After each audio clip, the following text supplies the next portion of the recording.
જય શ્રી કૃષ્ણ. કેમ છો વિદ્યાર્થી મિત્રો?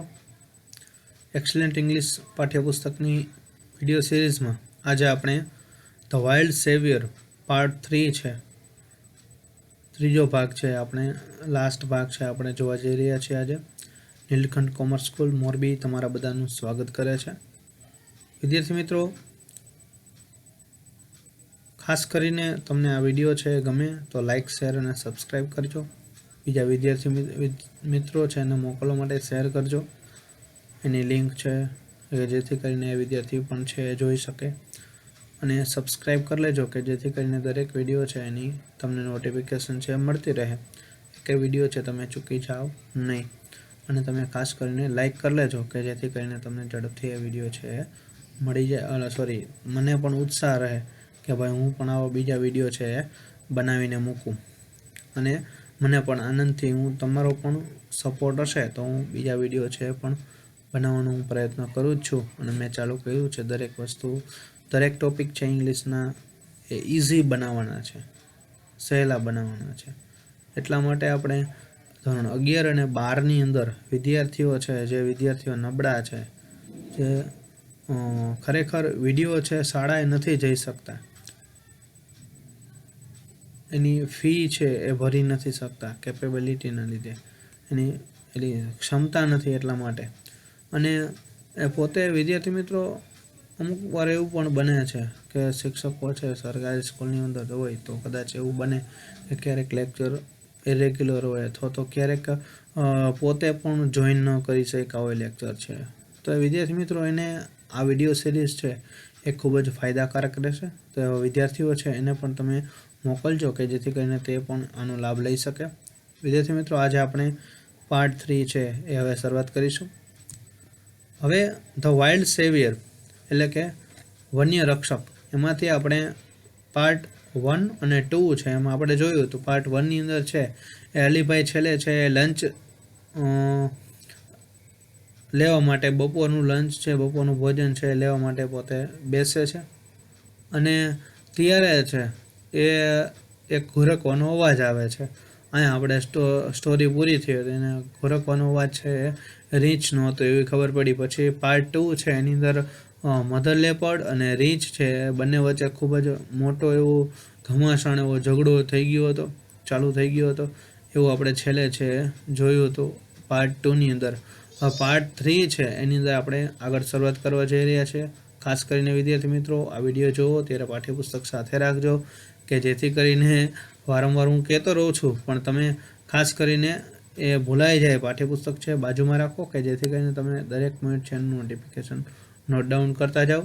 જે મિનિંગ આવે છે અને ખાસ કરીને જે ગુજરાતી મિનિંગ છે ઇંગ્લિશ સાથેનો એ યાદ રાખો કે જેથી કરીને જ્યારે પણ ભાષાંતર કરવા બેસો ત્યારે તમને એ પ્રશ્નો છે તમને પૂછાયેલો છે એમાંથી કંઈક એવો વર્ડ જો ન આવડતો હોય ને એનો અર્થ, તો જ તમને આખો જવાબ છે ન આવડતો હોય પણ તમને ખ્યાલમાં હોય તેમ છતાં ન આવડે એવું બને. તો ખાસ કરીને ભાષાંતર છે એને ખૂબ એકાગ્રતાપૂર્વક સાંભળો કે જેથી કરીને તમને સારી રીતે યાદ રહી જાય. હવે આપણે આગળ શરૂઆત કરશું. ધ મધર ઇન્સ્ટિંક્ટ એટલે કે માતૃ સહજ વૃત્તિ, માતાની જે સહજ વૃત્તિ છે ઓફ પ્રોટેક્ટિંગ એટલે કે રક્ષણ કરવાની, હર યંગ વન્સ એટલે કે તેના નાના બચ્ચાઓને, ઇઝ વેરી સ્ટ્રોંગ તે ખૂબ જ સખત હોય છે, મજબૂત હોય છે. માતાની પોતાના બચ્ચાઓને રક્ષણ કરવાની જે સહજ વૃત્તિ છે, જે ભાવ છે, લાગણી છે, ઇન્સ્ટિંક્ટ એટલે કે લાગણી, ભાવ, સહજ વૃત્તિ છે એ ખૂબ મજબૂત હોય છે. જો આ બધી માતાઓને લાગુ પડે છે એટલે સાદા વર્તમાન કાળનો ઉપયોગ કરેલો છે.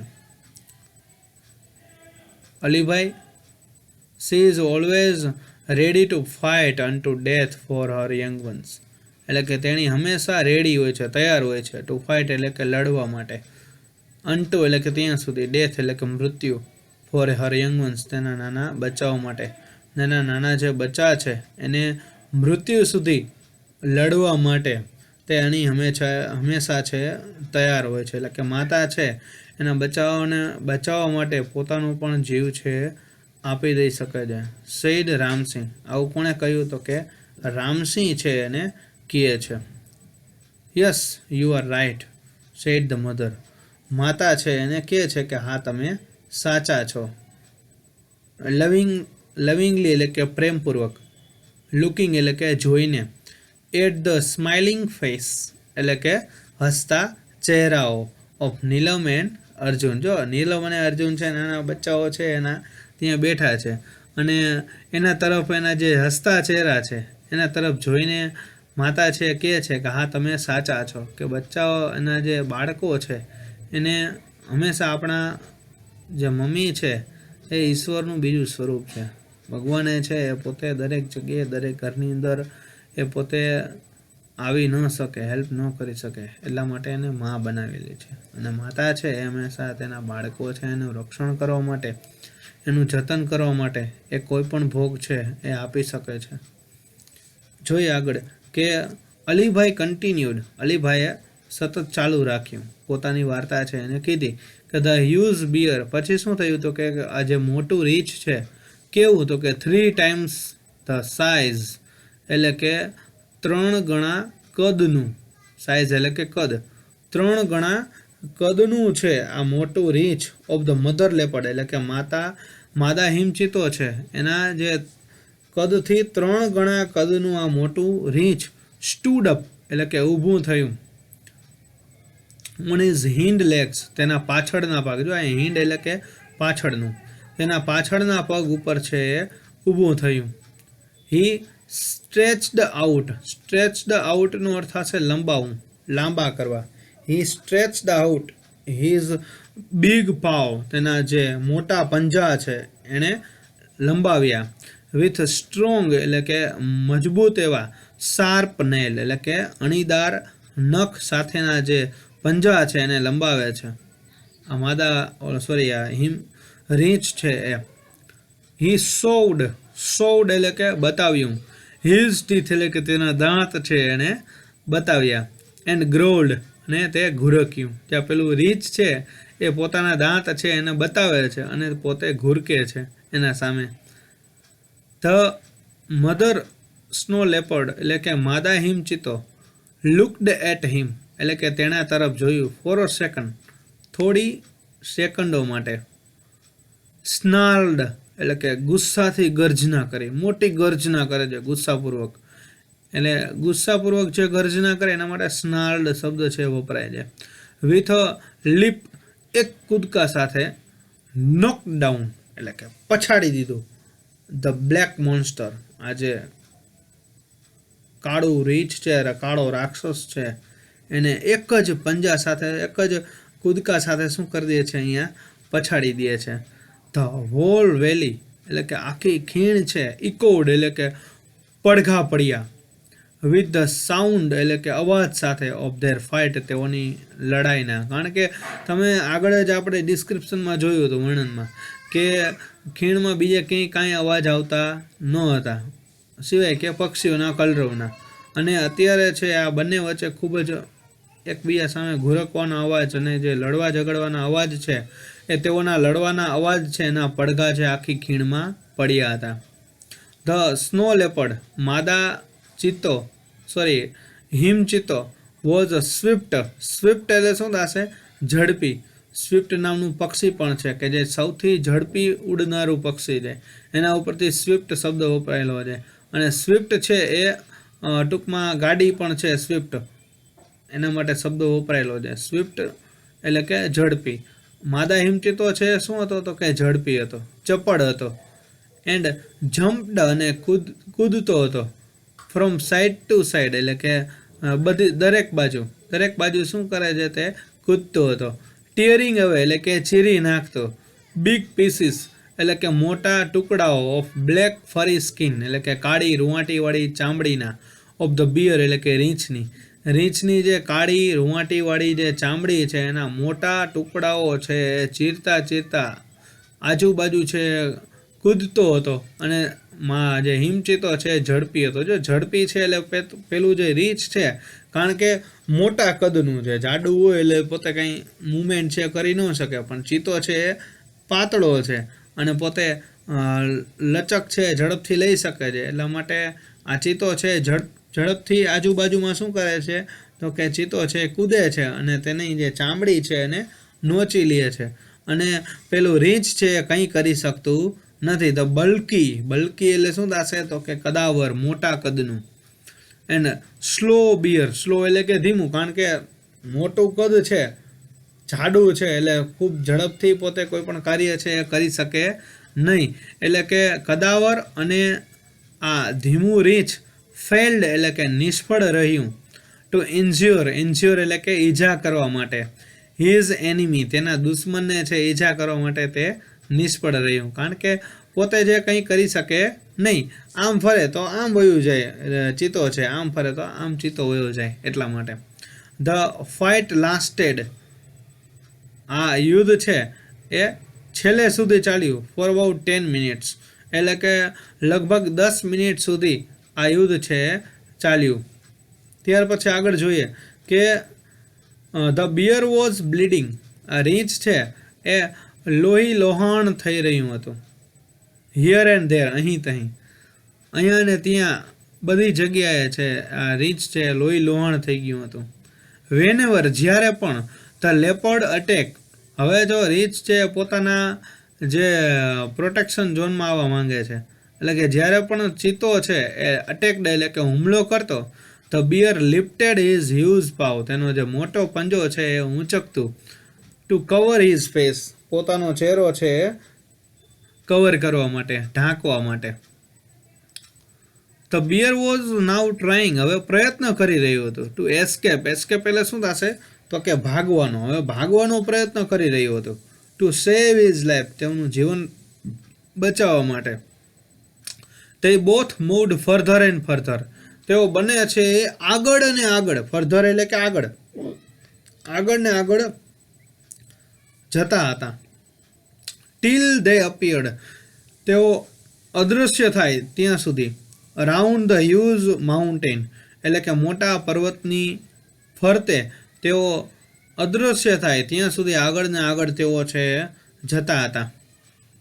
આઈ કુડ નોટ સી, હું જોઈ શકતો ન હતો, ધેમ તેઓને, ફોર અ વાઇલ, થોડા ક્ષણો માટે.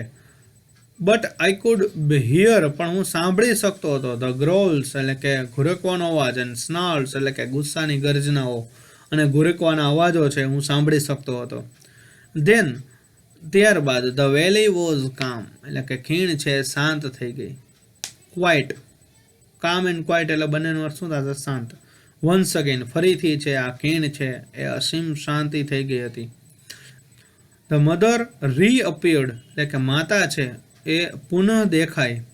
And ran up to her cubs, એટલે કે તેના બચ્ચાઓ છે ત્યાં સુધી દોડી આવી. She smelt and licked them over and over. Lick over એટલે કે ચાટીને તપાસવું અથવા તો સંભાળ લેવી. માતા છે એ તેઓને સૂંઘ્યા અને ચાટીને તેની સંભાળ લેવા લાગી.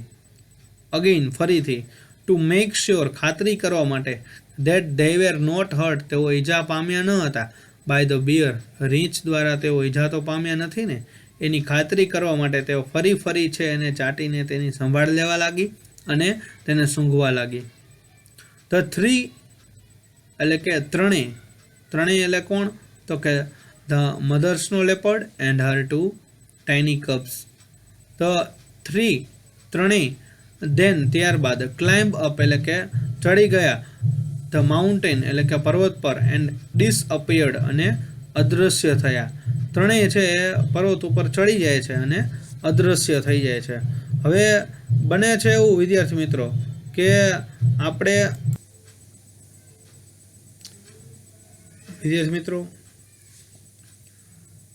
ત્યારબાદ છે એ ત્રણેય છે ત્યાંથી અદૃશ્ય થઈ જાય છે. હવે ત્યાર પછી બને છે કે you must have felt very relieved, said નીલમે કહ્યું કે તમે ખૂબ જ આરામ છે અનુભવ્યો હોવો જોઈએ, કારણ કે હવે અલીભાઈ છે પહેલાં જે માદા ચિત્તો છે એનાથી પોતે બચી ગયા હતા, એટલા માટે એને કીધું કે તમે ખૂબ આરામ છે અનુભવ્યો હશે. ત્યાર પછી શું થાય છે તો કે ક્વાઇટ, તદ્દન મને આરામ છે, ચોક્કસ આરામ છે મને થયો. I stayed in that position for some more time, એટલે કે થોડાક વધારે સમય માટે, પોઝિશન એટલે સ્થિતિ, સ્ટેડ એટલે કે રહ્યો, હું તે જ સ્થિતિમાં રહ્યો.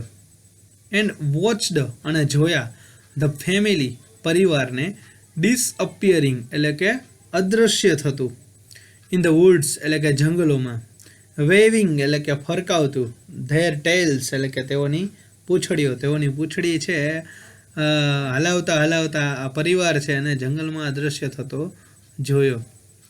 સરસ મેનું વર્ણન છે એ લખેલું છે લેખકે. આઈ ઓલ્સો વેવ્ડ, વેવ એટલે શું થશે? હલાવવું, માય હેન્ડ મારા હાથ, ફરકાવવું, હલાવવું, એન્ડ સેડ ગુડ બાય અને આવજો કહ્યું, એટલે કે મેં પણ હાથ છે એ હલાવીને આવજો કહ્યું. ત્યાર પછી જોઈએ કે but what happen to the bear, રીંછ સાથે શું થયું? રીંછનું શું થયું? આસ્ક્ડ અર્જુન. જો અર્જુનને જે પેલું વિથ રીંછ છે એની ચિંતા છે કે રીંછનું શું થયું, ઈગરલી એટલે કે આતુરતાપૂર્વક.